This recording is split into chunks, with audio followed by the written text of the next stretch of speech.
Well, this one is gonna be a doozy.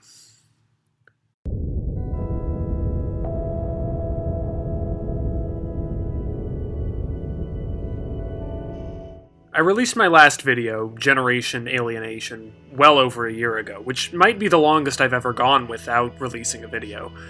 I know that's not really saying much, since my upload schedule is pretty much dependent on what crazy ideas I have floating around in my head at any given time, but this delay feels especially long, and I'm going to tell you why. I've been depressed. I mean, really, really depressed. I talked about my depression in my last video, and it ended with the hopes that I was getting better, but then life smacked me in the face a few more times and I fell down deeper than I have ever been, and for reasons besides the coronavirus. Part of the reason why I got so depressed is that I started working a job. A real job, with real hours and real money, and in a sense, real stakes. It's an academic job, the lowest rung of the scientific ladder that I have to climb up from if I want to have a career as a researcher. In a few months, you'll start seeing my name as an author in real scientific literature if you're so inclined to look for it. I didn't do so great at this particular job, at first anyway. That terrified me, because if I had been groomed all my life to be a scientist and I wasn't a scientist, then what would I be? Who would I be? And who would value me when all my life all I've ever felt valued for is my intelligence and my drive to achieve? That's when I really found myself in the pits, when I thought myself worthless, discarded, and unable to thrive in any kind of future. You might notice that I'm riffing on themes from my last video. That video was mostly written while I was still in school, when I was starting to smell fumes of a problem. A psychological problem that permeates the elite sectors of society and a certain disposition endemic to high-achieving people like myself. My diagnosis was informed by two public intellectuals. One, of course, is Jonathan Haidt, who famously attributed it to the coddling of the American mind. I'll be revisiting Haidt in a bit, but keep him in your back pocket for now. The other is a lesser-known figure named William Deresiewicz, who wrote a book last decade called Excellent Sheep and attributes the problem to what he's more recently called the, quote, neoliberal arts. I actually managed to land an interview with Deresiewicz, and we had a pretty interesting conversation about why the promise of academic and professional success has made us so miserable and so alienated from each other. Let me know if you want to hear it. Looking back, though, I wish that we had dug a little deeper. Like I said, I was picking up on fumes. I noticed that something in my upbringing and my professional class environment was deeply wrong and antithetical to what we call the good life, to Aristotle's concept of eudaimonia. Haidt and Deresiewicz were picking up on those same fumes, but like me, tried sniffing out the source almost exclusively in the universities. I now realize, though, that the source must be far deeper, since I didn't bear the brunt of the problem until I was out of my college bubble. One place Haidt might have been right is that universities certainly nurture the problem. In fact, they incentivize students to ignore the problem and leverage it into a reward structure. This statement is true in multiple ways, some of which I might explore in depth at a later time. For now, I'll simply posit that we are subsidizing misery, a misery that exists far beyond the walls of the academy.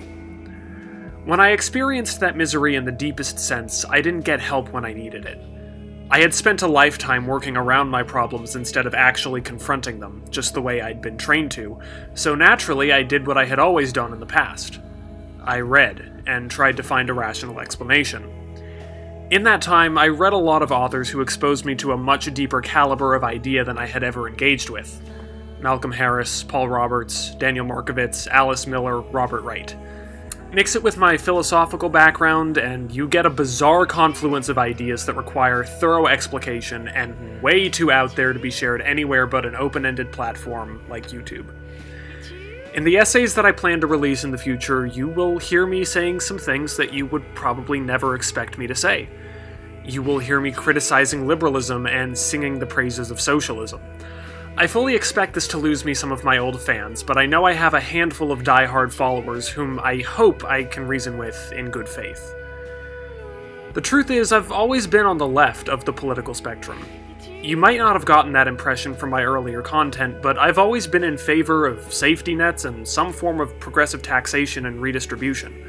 I just spent all my time harping on identity politics as though it were a separate issue. Rest assured, I'll still be forcefully arguing that identity politics is a moral and political dead end, but I'll be grounding it in a more materialist and economic context.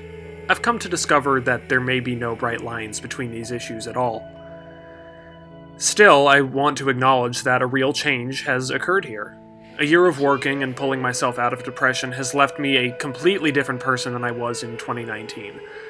I am much more at peace with myself, but at the same time much more alarmed about the way we've structured our society.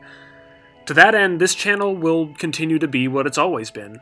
One part outlet for the crazy ideas that no one else will listen to, and one part tool for my personal advocacy. It's a place where I just want to imagine a better world. I only ask that you bear with me.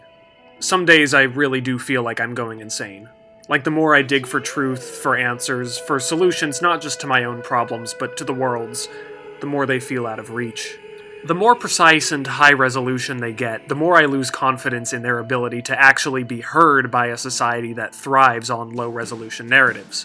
So if anyone can hear them, then perhaps I can get a little peace of mind and just call it a day. I won't make any pretensions of being a moral crusader, or a political maverick, or even an intellectual powerhouse. At this moment in my life, I'm pretty satisfied to just be what I've always been. A weirdo with a keyboard who reads and thinks too much, who demands honesty and authenticity from the world around him, and who needs space to talk about some really wacky shit that doesn't matter much to anybody else. So, will you give me that space?